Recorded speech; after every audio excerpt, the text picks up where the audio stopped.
মাংসগুলো ভালো করে ধুয়ে নিয়েছি। পরিমাণ মতো যে যেমন ঝাল খাবে সে তেমন ঝাল নিয়ে নেবে। লঙ্কা, আমি কাঁচা লঙ্কা দিয়ে রান্না করব মাংস। আদা কুচি করে নিয়েছি, সেটাও দিয়ে দিলাম। রসুন নিয়েছি, সেটাকেও দিয়ে দিলাম। আর একটু পেঁয়াজ। এবার এগুলো ব্লেন্ড করে নেব।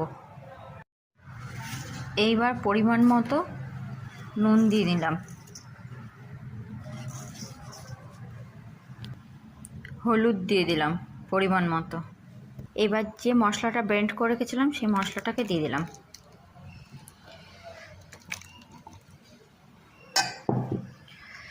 এবার পরিমাণ মতো তেল দিয়ে দিলাম।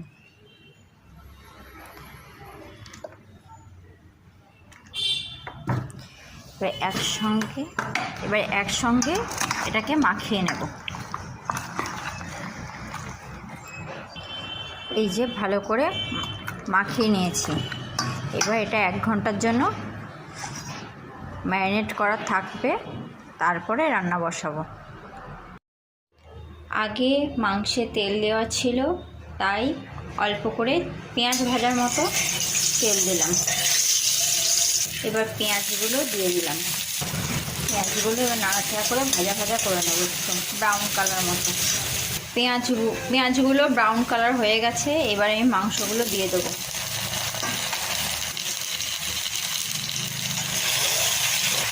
মাংসগুলো দিয়ে এবার ভালো করে এটাকে নাড়াচাড়া করব।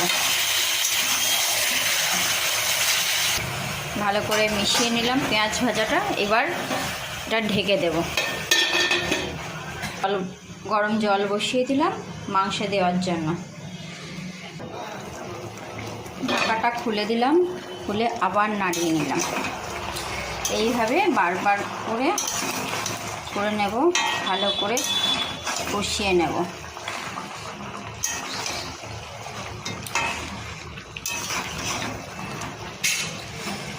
আমি আলুগুলো ভাজিনি, কাঁচা আলুগুলোই কষানোর সময় দিয়ে দিলাম। এইবার ঢেকে ভালো করে কষিয়ে নেব। এবার দেখো কত জল বেরিয়েছে। এই জলটা ততক্ষণ কষাবো যতক্ষণ না জলটা কমে তেল না ছাড়ে মাংস দিয়ে।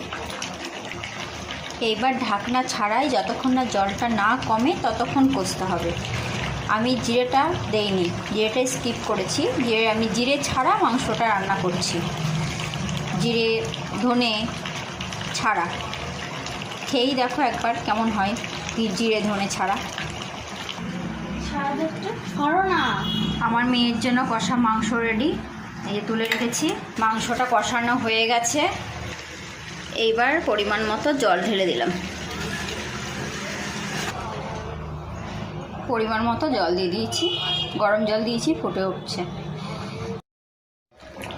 যে যেমন ঝোল রাখবে। আমি এরকম রেখেছি। আমার মাংস রেডি। এবার নামিয়ে নেব। নামিয়ে নিয়েছি। এবার কে কেমন হলো তোমরা জানিও।